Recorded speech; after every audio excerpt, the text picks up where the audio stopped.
Assalamualaikum warahmatullahi wabarakatuh. Perkenalkan, nama saya Aprilia Sekarsari. Saya akan menjelaskan tentang simbiosis. Simbiosis adalah hubungan timbal balik antara dua makhluk hidup yang berbeda jenis. Hubungan ini dapat saling menguntungkan, merugikan, atau netral. Simbiosis terbagi menjadi tiga, yaitu simbiosis parasitisme, simbiosis komensalisme, simbiosis mutualisme. Simbiosis parasitisme adalah hubungan di mana satu pihak diuntungkan, pihak lainnya dirugikan. Contohnya, ada bekicot dengan pohon. Bekicot diuntungkan karena mendapatkan makanan dari pohon, sedangkan pohon dirugikan karena daunnya dimakan oleh bekicot.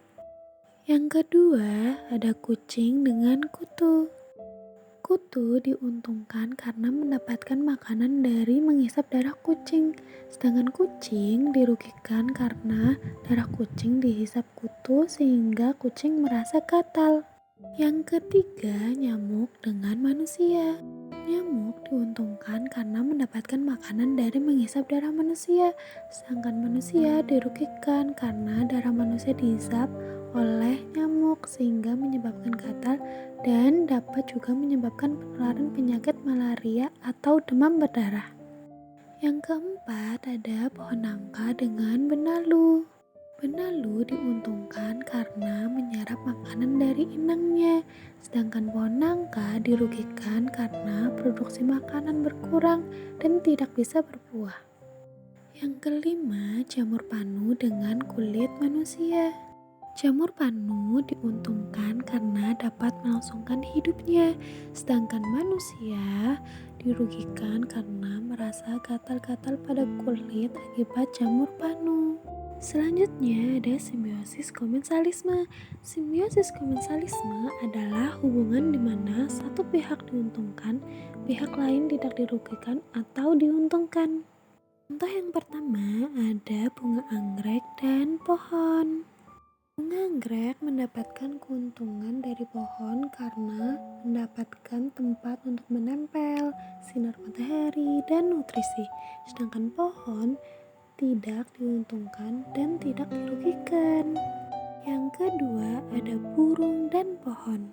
Burung mendapatkan keuntungan karena mendapat tempat berlindung, bersarang, dan sumber makanan. Sedangkan pohon tidak diuntungkan dan tidak dirugikan. Yang ketiga ada tanaman tanduk rusa dan pohon. Tanaman tanduk rusa mendapat keuntungan karena mendapat tempat untuk tumbuh menempel pada pohon yang lebih tinggi agar bisa mengakses sinar matahari yang dibutuhkan untuk fotosintesis. Sedangkan pohon tidak diuntungkan dan tidak dirugikan. Selanjutnya ada simbiosis mutualisme. Simbiosis mutualisme adalah hubungan di mana kedua pihak saling mendapatkan manfaat. Contoh yang pertama ada semut rangrang dan pohon. Semut rangrang diuntungkan karena mendapatkan tempat tinggal atau sarang dan makanan, sedangkan pohon diuntungkan juga karena semut menyerang hama yang mencoba merusak pohon. Yang ketiga ada kupu-kupu dan bunga. Kupu-kupu diuntungkan karena dapat menghisap nektar atau sari makanan yang terkandung dalam bunga sebagai energi. Sedangkan bunga diuntungkan juga karena saat kupu-kupu hinggap di bunga, serbuk sari akan menempel pada kaki kupu-kupu. Ketika kupu-kupu pindah ke bunga lain, serbuk sari akan jatuh ke kepala putik bunga, sehingga terjadi penyerbukan dan membantu bunga untuk berkembang biak. Yang ketiga ada kutu daun dan semut. Kutu daun diuntungkan karena mendapat perlindungan semut dari predator dan parasit. Sedangkan semut diuntungkan juga karena mendapatkan makanan berupa embun madu dari kutu daun. Kesimpulannya adalah dapat disimpulkan bahwa simbiosis merupakan bentuk interaksi biologis antara dua makhluk hidup yang berbeda jenis dan hidup berdampingan dalam suatu ekosistem.